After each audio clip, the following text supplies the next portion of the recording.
Hello there, this is Ruth from RH West Photography, Art and Inspiration.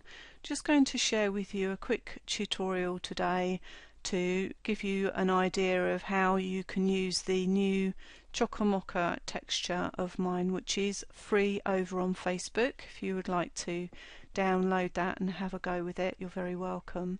Follow over to www.facebook.com/RH West Photography and click on the free tab there, and you can download this and have a little go with it and see what you come up with. And this is the image for today that I'm going to be using the Chocomocha texture. And I chose this picture because it's something that you might not obviously think about using that type of texture on. These brown textures are very good for earthy pictures of barns and architecture and anything that has those lovely warm dark brown tones in it, but they do actually also work really well on blues and purples, and they actually give quite a nice washed out light and effect. So I thought I would just give that a go today and share that with you. And it's also given a really nice sort of pink tinge to the blue sky as well, which I think looks really pretty. So let's go through the tutorial now. I've got the picture open and I've got the Chocomocha texture open, and I'm working in CS5. And over here in my layers panel on the right, I'm just going to click on the background layer, click on duplicate layer and click OK in this little box that pops up, and that gives me a background copy to work on, which is really important because it means you're not going to be working and making any changes to your original image. Okay, next thing is to come over to the left side, and at the top of your toolbar you've got the move tool. Just click on there to select it and then click on the texture. I'm just going to pull that out because I'm using the tabs setting for my workflow here. I find it really useful. And I'm just clicking and dragging the texture over the photograph and letting it go, and it literally just transfers a copy of the texture onto the image. So I'll just pin that back up there and go back to the work in progress, and you can see the textures here. And I'm just picking it up and dragging it with the mouse to decide where I want to put it. And to start with, I'm just going to fix that up there, make it the same size as my image. Double click to select that, and I'm just going to come over now to my layers again on the right and click on the blend modes, and it brings out this lovely selection of blend modes, and you can choose from all different kinds here. And for this particular image I'm going to use blend mode overlay, which is a little bit sort of it brings out the texture. It's a bit harsher, if you like, than soft light, but for some things it really does work nicely, and I quite like the effect on that image. So if we just have a quick look, that's the original without the texture, and there it is with the texture Chocomocha over the top. And it's really made a nice impression. The sky looks really painted, and there's quite a lot of sort of the nice lined effects from the texture showing up. But you see, you're not really seeing the browns of the texture.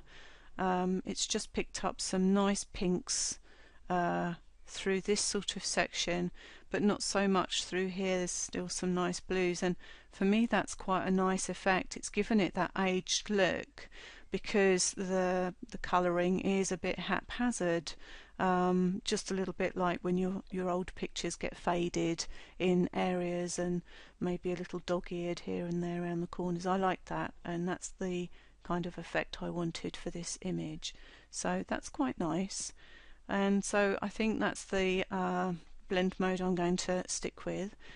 And I'm just going to label my texture layer here, which is always a good practice to do, and click enter. And if you're going to keep it as a PSD when you've finished your work, it will save all the layers, so you can come back to it later at any time, and you can look through and remind yourself what textures you used, and you've got that recipe there, which is really helpful.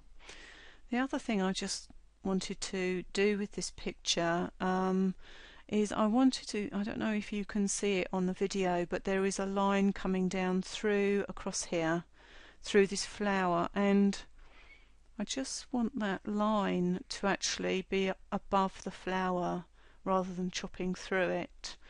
So what you can do, once you've actually put your textures in place, if you've got the move tool selected still, you can start having some fun and just moving things around. Just grab the bounding box around the edge of the texture like this with your mouse, click and drag, and you can just select different bits of the texture that work for your picture, and sometimes it's quite nice. So for this one, the composition works much better with that line. There's a scratch that goes across, and that works much better on this image with it slightly higher up. And sometimes you'll get some movement, a sense of movement through with the texture that you're using, like with some of the painterly ones that I've got in my collections. I usually end up dragging the corners out a little bit here and there, just so that the texture really works and blends in nicely with the image you're working on. That's the whole point, is to get the texture to really enhance your photograph and get it to work for you. Okay, so I'm quite pleased with how that looks now. I'm just going to press enter on the keyboard, and that's going to select that for me. And really that's all I'm going to do. I think that's quite nice. If I just show you again by clicking Alt down on the keyboard and clicking on the eyeball on the background layer, that will show you where we started. And again, and it's quite a difference and quite a nice vintage retro effect. So I hope that you have enjoyed just watching this quick tutorial, and do check out my other tutorials for some more advanced texture techniques using layer masks and all sorts of other ideas. And do visit the Facebook page and my website rhwest.com, where you'll find some freebies and my other texture collections as well. Okay, thank you very much.